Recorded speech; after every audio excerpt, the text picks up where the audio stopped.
네, 어제는 8.15 광복절이었습니다. 그래서 엊그제 우리 꽃꽂이 위원들이 오셔서 여러분 앞에 보시다시피 기도하는 마음으로 정성껏 태극기도 꽂아주시고 의미롭게 꽃꽂이를 해주셨는데 마치 제가 좀 태극기 2개를 좀 뽑아서 만세를 좀 외쳐야 될 것 같은 그런 분위기가 날 정도로 아주 아름답고도 의미롭게 이게 꽃꽂이를 해주셨습니다. 정말 감사합니다. 어떤 역사가들은 이렇게도 말합니다. 8.15 광복은 강대국들 사이에서 덤으로 얻어진 광복이라고도 하지만 실제로 내막을 살펴보면 그렇진 않습니다. 그토록 암울하고 괴로웠던 시기에 목숨 바쳐서 나라를 위해 또 나라의 독립을 위해서 그토록 힘쓰고 있었던 우리 애국 선열들의 피와 땀의 결실이 아니었겠습니까?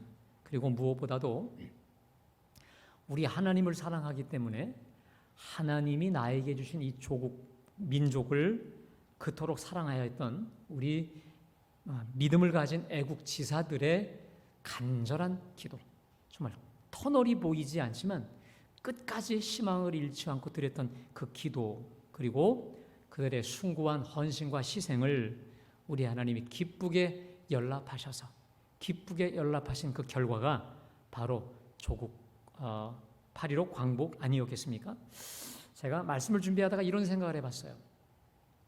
일제강점기 그토록 암흑 시대에는 기독인으로서의 가장 큰 사명이 무엇이었을까? 그게 바로 나라의 독립과 해방이었을 것입니다. 자, 그렇다면 이제 해방도 되고 이제 자유한 이 현 시대를 살아가는 우리 기독인에게 있어서 정말 시대적 사명이 뭘까?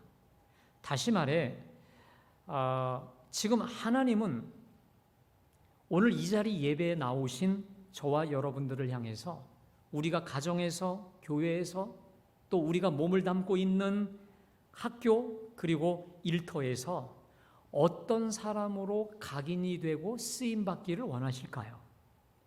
주 예수 그리스도를 주님으로 믿고 따르는 주님의 제자들은 여러분 이 땅에서 과연 어떤 자들이 되어야 될까요? 그것은 화평함으로 분열을 막고 화평에 매는 줄로 성령이 하나가 되게 하신 것을 힘써 지키는 자들이 바로 저와 여러분이 되어야 될 줄로 믿습니다. 왜 그럴까요? 여러분, 왜 화평함으로 우리가 분열을 막아야 될까요? 왜 성령이 하나 되신 것을 하나 되게 하신 것을 굳게 지키게 해야 될까? 뒤집어 얘기할까요? 그만큼 이 시대는, 우리가 사는 이 시대는 분열의 시대입니다. 싸우는 시대예요. 화평하지가 않아요. 특별히 여러분 우리가 아까 갈라디아서 봉독했던 5장 20절에 보면 이런 말씀이 반복됩니다. 원수 맺는 것, 분쟁, 시기, 분노, 당짓는 것, 분열. 여러분 이거 지금 우리 시대에 그대로 점점 더 이것이 강해지고 있지 않겠습니까? 그리고 그 중심, 그 분열의 중심에는 마귀가 계속해서 분열과 싸움을 부추기고 계속 불을 지피고 있다는 사실인 것입니다. 자, 그래서 우리 주님께서도 마태복음 5장 9절 산상수훈에서 말씀하신 대로 화평케 하는 자는 복이 있나니 그들이 하나님의 아들이라 일컬음을 받을 것이라 말씀하신 대로 이 시대에 여러분 오늘 예배하는 저와 여러분들이 이 시대에서 어떤 자로 우리가 각인이 되어야 되느냐, 어떤 자로 쓰임받아야 되느냐, 그것은 바로 화평케 하는 자요, 화평을 도모하는 자, 그가 바로 크리스찬이요, 이 시대에 정말 필요한 자들임을 여러분들 믿으시기를 주님의 이름으로 축원합니다. 자, 그래서 저는 오늘 설교 초두를 한국 교회사 속에서 정말 실제로 있었던 기리기리 빛나고 자랑스러운 어느 교회를 소개하려고 합니다. 한번 좀 띄워주실래요? 여러분 한옥으로 지어진 한옥으로 지어진 문화재 예배당입니다. 저게 어느 교회냐면 지금 현재 우리나라에 있는 전라북도 김제에 있는 금산교회라는 교회입니다. 여러분 실제로 저 교회는 한옥교회이기 때문에 그 전라북도 문화재 136호로 지정되는 문화재 예배당이기도 하지만 문화재로서의 가치보다도 이 교회에 얽힌 아름다운 미덕과 관련해서 인 것인데, 한번 이 두 분의 좀 얼굴을 띄워주실까요? 두 분입니다. 여러분 보실 때 왼쪽에 있는 분이 그 이자익 목사님이라는 분이고, 그 다음에 오른쪽에 있는 분이 조덕삼 장로라는 분인데, 이 두 분은 아마도 천국에서도 길이 빛날 이름이고 우리 주님 오실 때까지 잊혀지지 않을 우리 한국 교회사의 정말 자랑인 두 분입니다. 자, 먼저 여러분 그 왼쪽에 있는 그 이자익이라고 하는 저 목사님은요, 원래 저분 고향이 경상남도 남해 출신입니다. 아주 가난한 외아들로 태어납니다. 자, 참 안타깝게도 3살 때 아버지를 잃고 또 6살 때 어머니도 잃어버린 고아가 됐습니다. 그래서 친척 집에서 늘 여물만 베면서 살다가 하도 이것에 신물이 나서 12살 때 그냥 집을 나와버려요. 그리고 무작정 떠돌이처럼 떠돌다가 간 곳이 바로 전라남도, 이 전라북도, 이 금산, 다시 말해 그 오른쪽에 있는 조덕삼, 저분이 있는 집이었습니다. 그러니까 조덕삼은 주인이고 저 이자익은 종이었습니다. 머슴이었어요. 마부였습니다. 그래서 마부, 종으로 받아줘서 하루하루 한 끼 한 끼 연명을 해주게 되었습니다. 자, 그러다가 1908년 미국의 이 데이트 선교사가 그 금산교회를 개척을 하고 교회 예배당을 짓습니다. 그리고 이 두 사람이 참 신기해요. 같은 날 같이 세례를 받고 같이 집사가 돼요. 신기하죠? 한 명은 주인으로, 한 명은 종으로 같은 교회에서 같은 집사가 됐어요. 자, 그리고 나서 교회를 그 다음 해에 건축을 하고 1909년 그 해에 장로를 투표하는 투표 선출식을 합니다. 자, 이 조덕삼, 오른쪽에 있는 조덕삼 이 주인은 김제에서 두 번째가라면 서러울 정도의 부자였습니다. 그리고 실제로 그 금산교회를 개척했고 금산교회 모든 그 재정에 이 사람이 다 후원을 했었던 1등 후원자였습니다.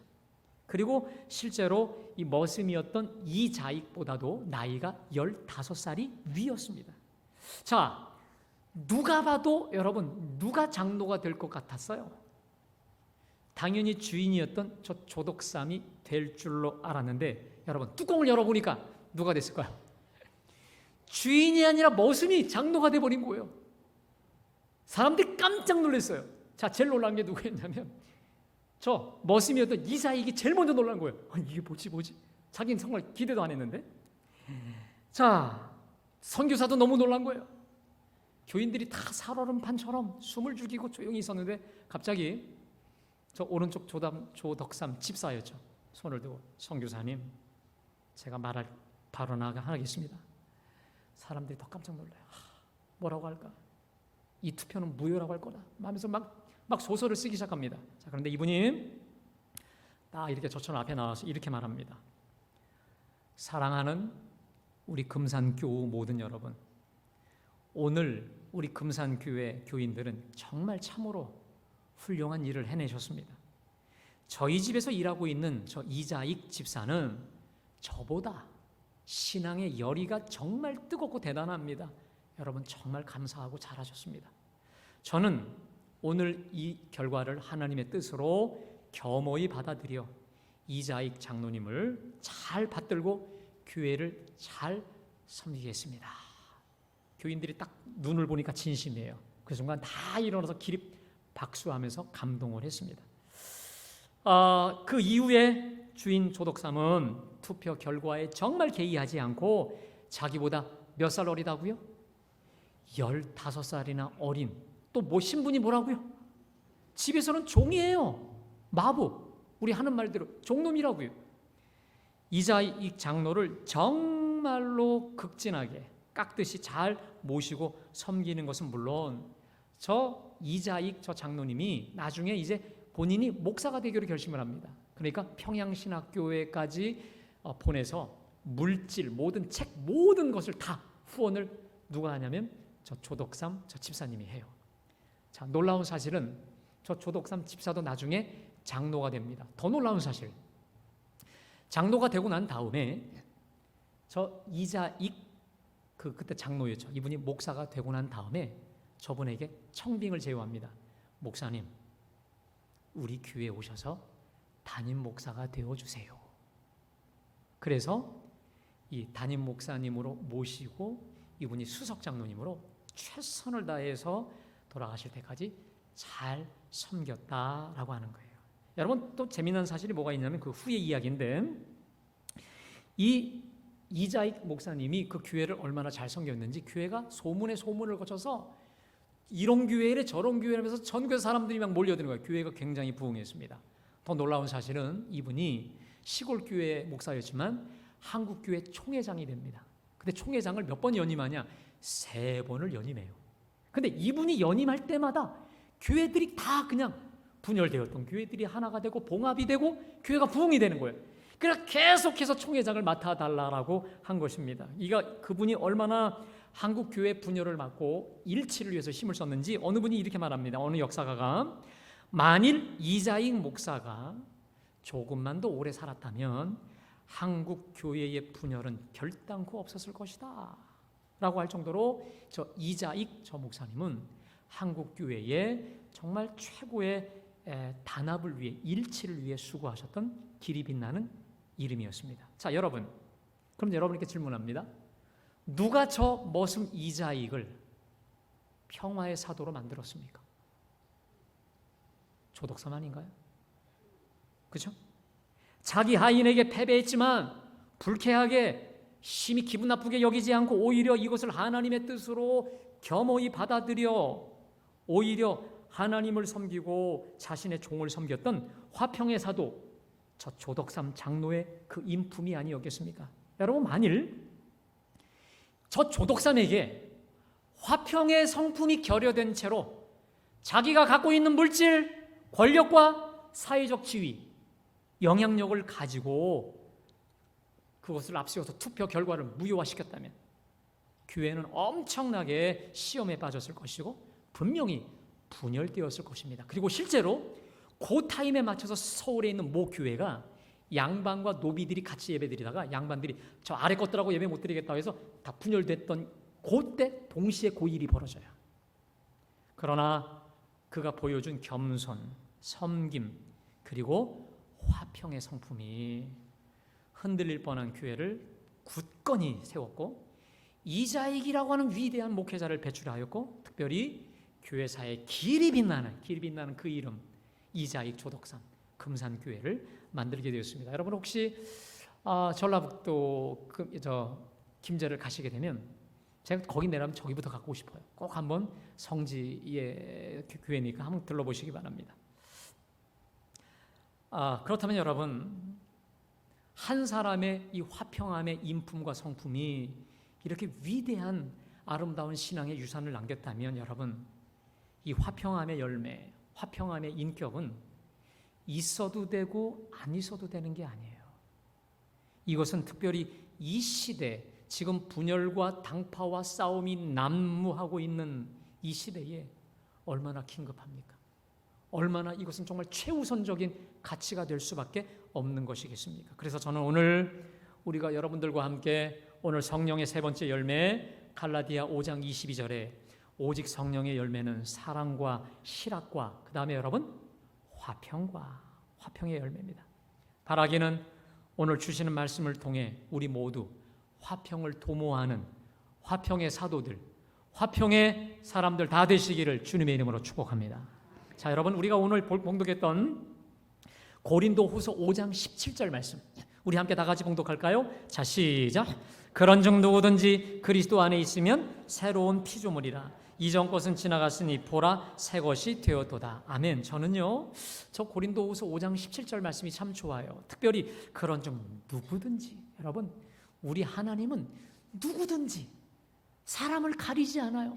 위 아래 있든지 없든지 잘생기든 못생기든 누구든지 그리스도 안에 있으면 다시 말해 예수 그리스도를 구주로 구세주로 믿고 영접하여 받아들이기만 하면 새 사람 아멘 새 사람 되게 하신다. 과거 묻지 않아요. 내가 어디 출신이었는지 내가 어디 고향인지 이런 거 우리 주님 관심 없어요. 지금 예수 믿고 구원받아 새 피조물 된 게 중요한 거예요. 여러분, 내가 하나님의 자녀, 하나님의 소유가 되면 너는 내 것이라.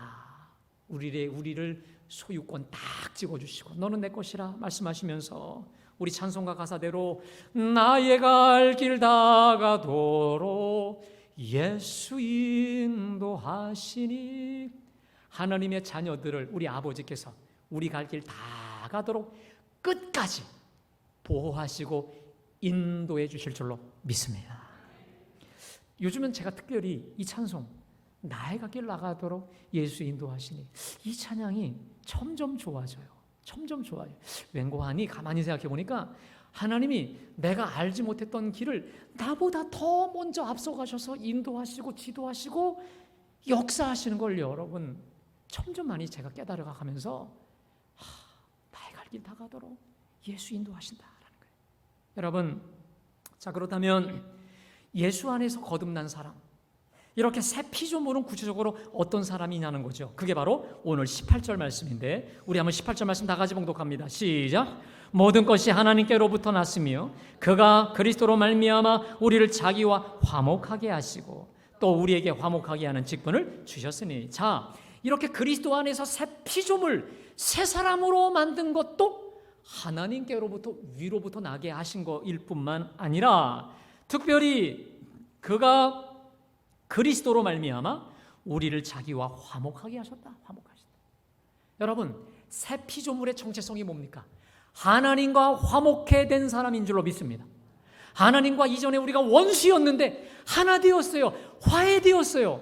그게 바로 하나님의 자녀, 하나님의 사람 된 거 아니겠습니까? 특별히 우리에게 화목하게 하는 직분도 주셨는데, 여러분, 자 거기 18절에 보니까 우리를 그리스도로 말미암아 자기와 화목하게 하셨다. 여러분, 그리스도로 말미암아 화목하게 하셨다?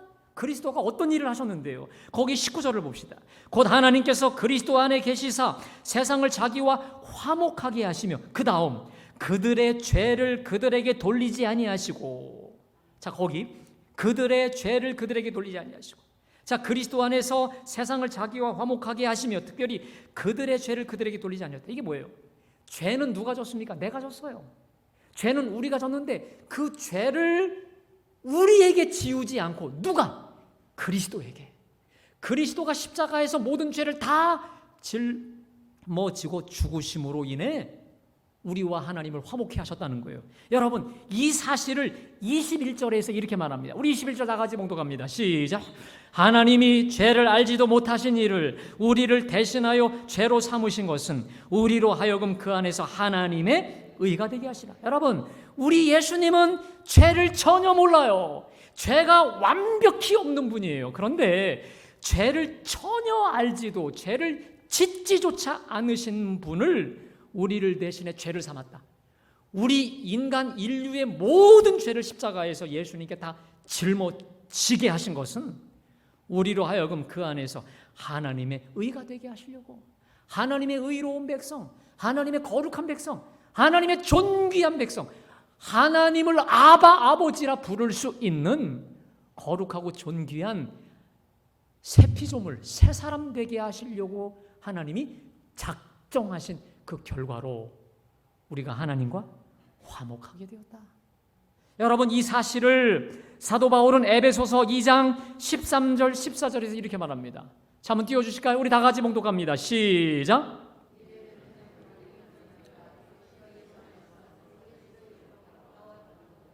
그는 우리의 화평이신지라 돌로 하나를 만드사 원수된 것 곧 중간에 막힌 담을 자기 육체로 허시고 라고 되어 있습니다. 여러분, 자 거기 한번 따라하겠습니다. 그리스도의 피가 가깝게 하였느니라.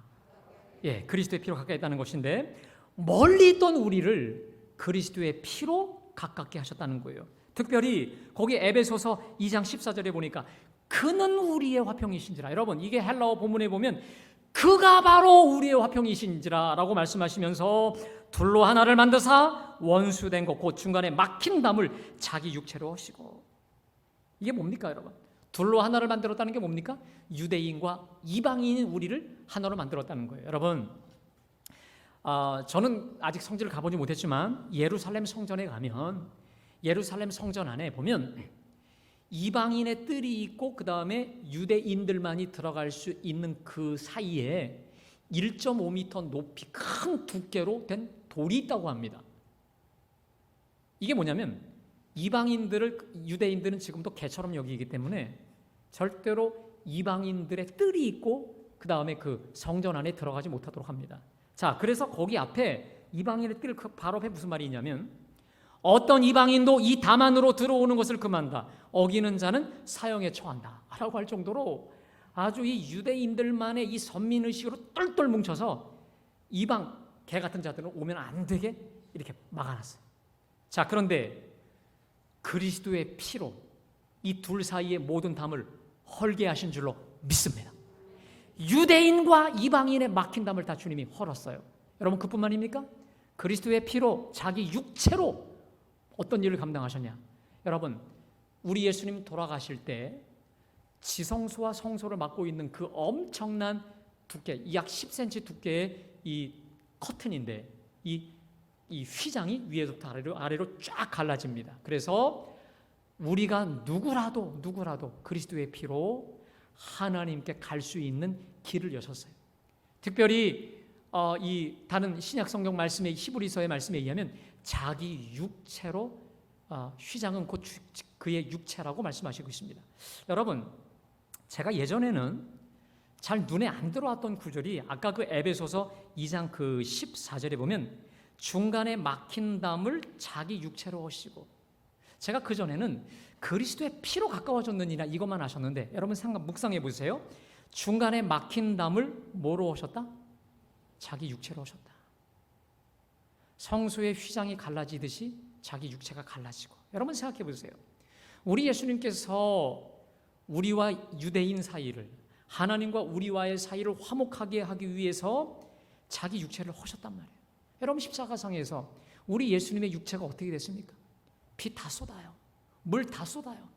다음에 살은 다 찢겨나가요.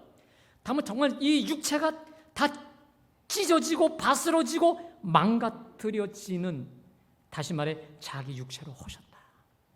건강한 이 집을 다 그냥 허물듯이 우리 예수님의 몸을 다 허물어뜨리기까지 한 그 대가를 치르고서야 얻어진 화평이 바로 우리 하나님과의 화평이요, 우리 유대인들 또 우리끼리에 이루어진 화평이라는 거예요. 여러분, 우리 하나님이 우리에게 베푸신 은혜가 값싼 은혜가 아니듯이 주님이 우리를 위해서 베푸신 화평함은 값싼 화평함이 아니라 값비싼 화평함임을 믿으시기를 축원합니다. 여러분 그 일을 해보셨나요? 내가 어느 두 사람을 참 좋아하는데 이 두 사람이 앙숙이야, 싸워. 이 두 사람을 화해시키기 위해서 여러분 고생해 보셨습니까? 그거 고생한 분들이야말로 오늘 본문을 잘 이해할 수 있어요. 이런 거예요. 내가 이 사람을 잘 화해를 시키면 여기서 또 삐져요. 그럼 여기 진정시키면 여기서도 토라져. 하여튼 여러분, 제일 힘든 게 뭐냐면 토라져 있는 두 사람을 화해시키는 거, 이건 정말 어려운 일이에요. 진짜 다시 관계를 회복시키는 거, 이건 보통 수고와 보통 희생의 대가를 치루어야 되는 게 아닌지 몰라요. 여러분, 그래서 그 일이 그렇게 소중해요. 그 일이 그렇게 가치로운 거예요. 왜? 그만큼 어렵기 때문에, 그만큼 쉽지 않기 때문에, 값비싼 거기 때문에 우리 주님은 그런 사람을 너무도 기뻐하시는 거예요. 여러분, 제가요 아는 어느 목사님이 있어요. 이 지방에 와보니까 아는 우리 동문 목사님인데, 정말 그 목사님이 얼마나 우리 동문들을 서로 왔다 갔다 하면서 화해하고 또 어떻게 해서든 이 서로 연합하게 하려고 하는지 수고하는 모습을 보니까 제가 너무 고마운 거예요. 전화해서 목사님 너무너무 고맙다고 제가 말씀 정도로 했더니 그래? 뭐 그러시는데 정말 귀한 분이에요. 근데 여러분, 또 제가 사역하는 현장에서 보면 어느 분은 그분이 어느 부서든지 가기만 하면 그 부서가 찢어져요. 사람들끼리서 말을 옮겨붙여요. 이래 때 저래 때 이간질을 시켜요. 참 신기하죠? 똑같은 사람인데 어느 사람은 어떻게 해서든 봉합시키고 화평함을 유도하는 사람이 있는 반면에 그가 가기만 하면 목사와 교인들끼리를 분열시키고 부서끼리를 또 분열시키는 일을 보면서 참 신기하다. 여러분, 누군가를 연결시키게 하고 누군가를 하나 되게 하고 누군가를 화목시키게 하는 그 일은 결코 쉬운 일은 아닐 것입니다. 하지만 그만큼 어렵기 때문에, 값비싸기 때문에 가치롭고 소중하며 우리 하나님 기뻐하시는 그 일도 많지 않을 겁니다. 아니나 다를까 여러분, 우리 다시 한번 우리 18절 말씀, 고린도후서 5장 우리 18절 말씀 다시 봉독합니다. 시작. 하나님이 모든 것이 하나님께로서 났으며 그가 그리스도로 말미암아 우리를 화기와 화목하게 하시고 또 우리에게 화목하게 하는 직분을, 여러분 놀라운 사실이 있습니다. 우리를 하나님과 화목하게 하시고 그리스도를 통해 또 그 다음에 우리에게 주신 직분이 뭡니까? 화목하게 하는 직분을 주셨다는 거예요. 오늘 설교 제목입니다. 따라합시다. 화목하게 하는 직분을 주셨으니. 여러분, 저는 목사입니다. 그리고 여러분들은 모두 다 장로, 권사, 집사 직분이 있으십니다. 그런데 우리 예수 믿는 사람들은 우리 목사, 장로 말고요, 죽을 때까지, 아니 천국에 갈 때까지 영원히 길이 빛나는 직분이 있습니다. 그게 바로 뭐냐? 화평케 하는 직분인 줄로 믿습니다. 여러분, 반드시 그걸 기억해야 돼요. 나는 화평케 하는 직분자다. 나는 어디를 가든지 화평을 도모하는, 화평을 업시키는 사명자요 직분자라고 하는 그 자기 정체성이 우리 속에 분명히 각인이 되어져 있어야 돼요.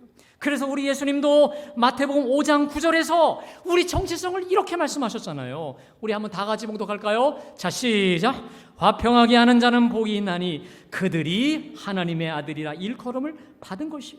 여러분, 누가 이 시대 복된 자냐? 주님이 말씀하셔요. 누가 복된 자냐? 누가 이 시대 필요한 자냐? 그것은 바로 화평케 하는 사람, 화평을 도모하는 사람, 어디 가든지 분열함을 막고 싸움을 막는, 하나 되게, 통합되게 만드는 그 리더십, 통합되게 만드는 그가 바로 복된 자요, 필요한 자요, 하나님의 자녀라는 거예요. 뒤집어 말할까요? 어딜 가나 분열을 조장하고 수군수군대고 이 말 저 말 옮겨 붙여 결국 분열을 조정한다면 그것은 성령의 역사가 아니라 마귀의 역사요. 나도 모르게 내가 마귀의 하수인으로 전락했다는 걸 여러분 아셔야 돼요. 사랑하는 여러분, 그렇다면 분열을 막고 이 화평을 조성하는 일은 결코 쉬운 일이 아닌 것은 분명합니다. 자, 그렇다면 우리가 어떻게 이렇게 화평을 도모하는 피스메이커로 쓰임받을 수 있을까? 어떻게 이 시대에 정말 화평의 사람으로 하나님께 존귀하게 쓰임받을 수 있을까? 제가 여러분께 두 가지로 말씀드리려고 합니다. 하나는 뭐니 해도 따라합시다. 하나님과 화목하라. 자, 여러분, 진정한 피스메이커의 사명을 감당하려면 하나님과 화목해야 된다는 거예요. 여러분, 그것을 오늘 고린도후서 5장 20절에 이렇게 말씀합니다. 우리 다 같이 봉독합니다. 시작.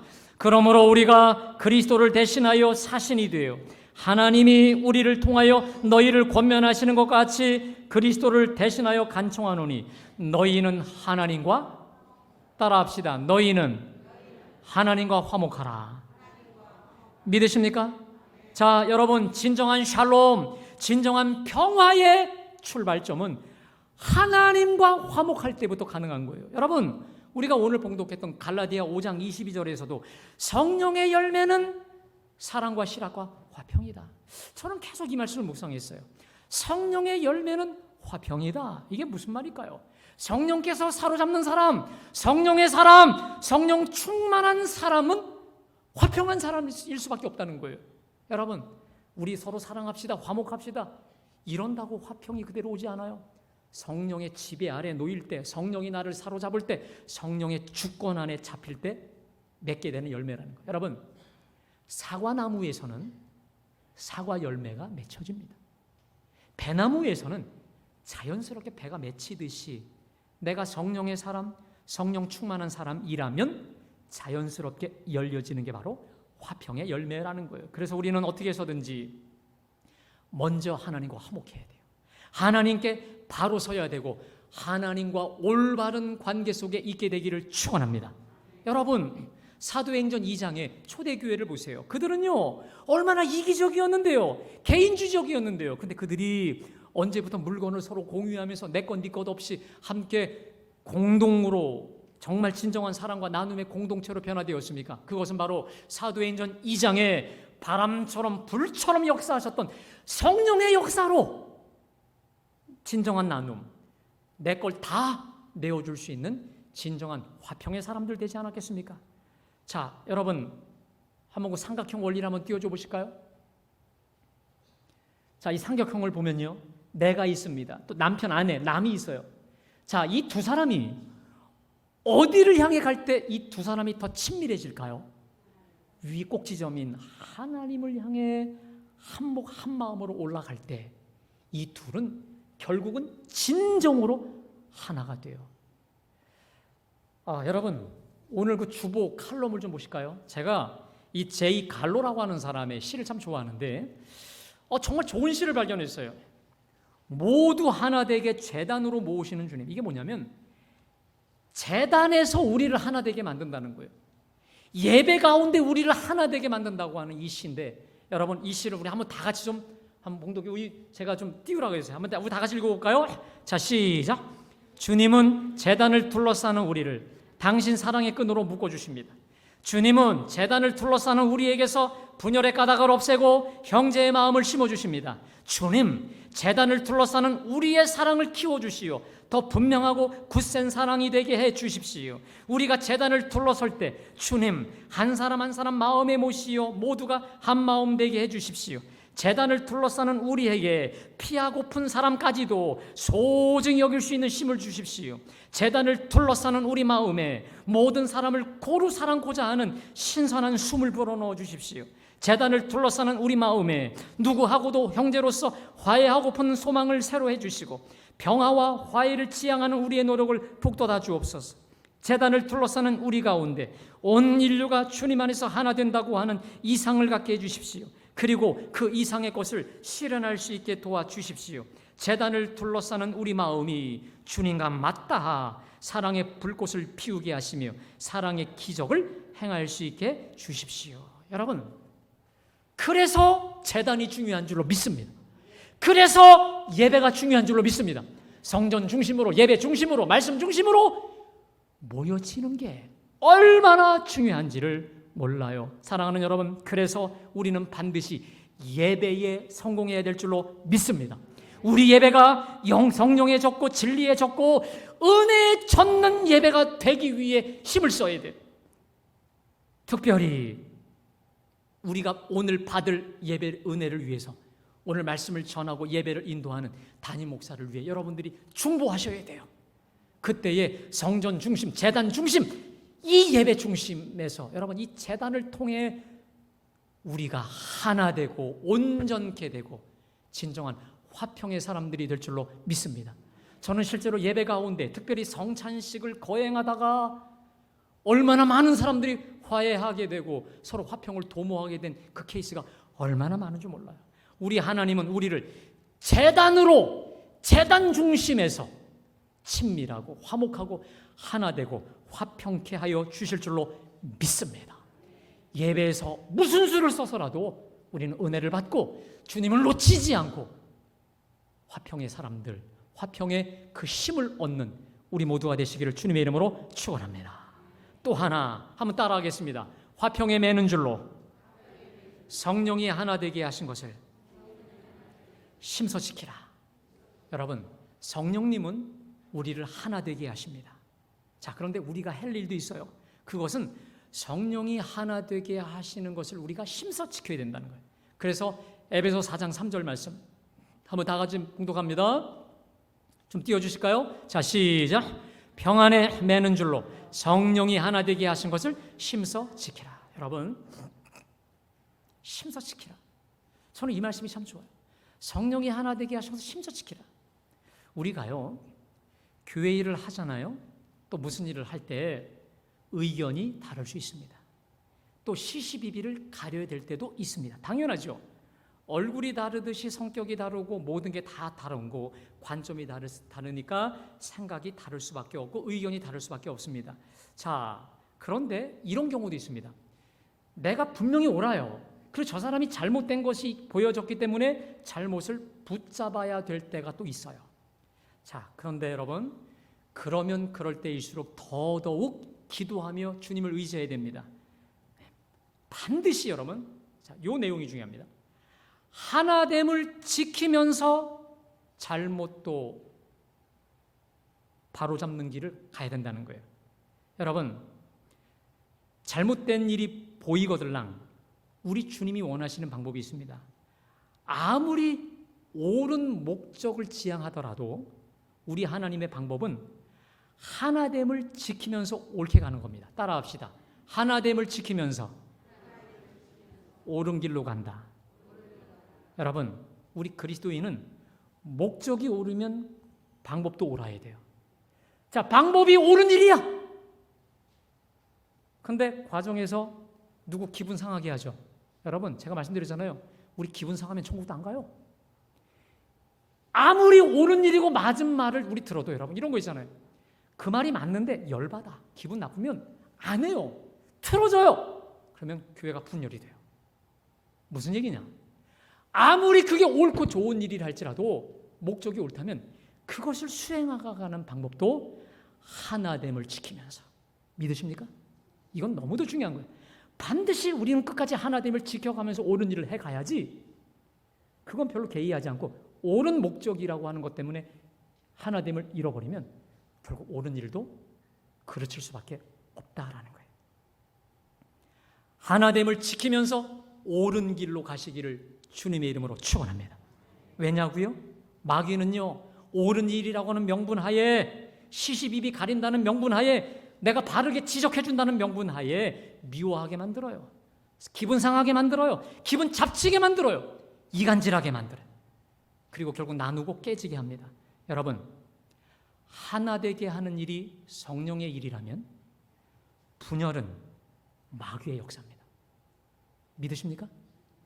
성령은 어떤 식으로라도 결국 하나 되게 하지만 결국 마귀는 분열되게 만들어요. 내가 저 사람하고는 도저히 이제 함께 살 수 없어. 갈라서야지. 여러분, 이런 마음이 들 때마다 우린 정말 기도 많이 하셔야 돼요. 말씀으로 돌아가야 돼요. 그리고 내가 지금 누구의 지배와 조정을 받고 있는지를 냉철하게 하나님 앞에서 분별해야 돼요. 여러분, 우리 19절 말씀, 마지막으로 19절 말씀을 결론으로 마치겠습니다. 우리 19절 말씀 봉독합니다. 시작. 고린도후서 5장 19절입니다. 시작. 곧 하나님께서 그리스도 안에 계시사 세상을 자기와 화목하게 하시고 그들의 죄를 그들에게 돌리지 아니하시고 화목하게 하는 말씀을 우리에게 부탁하셨느니라. 여러분, 제가 조금 철이 들었나 봐요. 예전에는 이 말씀이 잘 안 보였어요. 근데 거기 그 19절 하반절에 화목하게 하는 말씀을 우리에게 명령하셨나요? 부탁하셨나요? 부탁하셨느니라. 계속 말씀을 준비하는 가운데에 이 말씀이 제 귀에서 떠나지 않아요. 화목하게 하는 말씀을 너희에게 명령하셨느니라, 명하셨느니라 할 수 있는 걸 왜 주님이 우리에게 부탁하셨나 할까? 여러분, 우리 주님이 화목하라고 우리에게 지금 부탁을 하시고 있어요. 간청하듯이 이런 거예요. 얘야, 너 말이야, 화평의 도구가 되면 좀 안 되겠니? 내가 핏값을 주고 내 핏값을 주고 화평의 사람, 화평의 도구가 되었듯이 내 사랑하는 자야, 내 존귀한 자야, 나를 본받아 화평의 사람이 좀 되면 안 되겠니? 화평을 좀 북돋우면 안 되겠니? 내가 너무너무 그러면 기쁘겠다. 내가 너무 고맙겠구나. 우리 주님의 그 마음이 와요. 명령으로 주신 게 아니라 부탁하셨다는 거예요. 화평의 말씀을, 화평의 직분을 우리에게 주시면서 부탁을 하시고 있어요. 여러분, 이 부탁 하나 못 들어드립니까?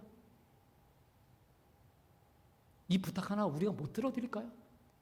주님이 우리 위해서 모든 걸 다 쏟으셨는데, 피도 다 쓰고 육체를 다 헐어가기까지 하면서 다 내주고 다 버리셨는데 이 간청 하나 못 들어드릴까요?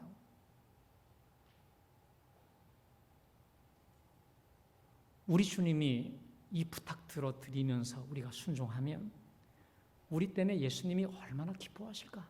얼마나 춤을 추실까? 얼마나 좋아하실까?